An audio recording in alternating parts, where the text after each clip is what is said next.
आज भारत की आज़ादी के 70 वर्ष से अधिक समय बीतने के बाद भी हमारे देश में अंग्रेजों की व्यवस्थाएं एज इट इज चल रही हैं।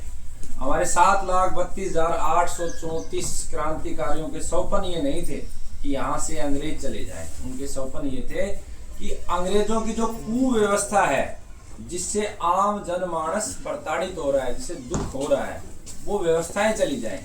अंग्रेजों ने जो हमारे देश के हित में किया वो रहे, लेकिन जो अहित में किया वो चली जाए। और उसी में से एक व्यवस्था है चिकित्सा व्यवस्था।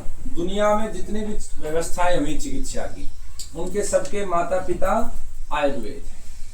और आयुर्वेद का मूल क्या है? आयुर्वेद का मूल है वनस्पति और पंचगव्य परिवार, पंचमहाभूत परिवार। ये आयुर्वेद का मूल है। आजादी के बाद एक कानून बनाया। हमारे देश में जितने भी कानून बने वो कहीं ना कहीं उनमें आज भी अंग्रेजों का योगदान होता है। भले ही वो कोई भी कानून हो, मैं फिर कभी विस्तार से बताऊंगा। एक कानून बनाया इंडियन मेडिकल एक्ट। उस कानून को बनाने के पीछे संदर्भ ये था कि भारतीय चिकित्सा व्यवस्था को तबाह करना। पहले तो मुगलों ने हमारी व्यवस्थाओं को समझा और उनको नष्ट किया।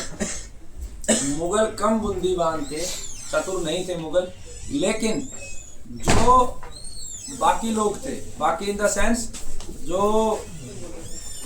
अंग्रेज थे, वो चतुर बहुत थे। तो वो इतने चतुर थे, उन्होंने हमारी व्यवस्थाओं को इस तरीके से मिलावट करी। तो हमारी जो चिकित्सा व्यवस्था है, हमारी चिकित्सा व्यवस्थाओं में मिलावट करके सबसे पहले उन्होंने क्या किया?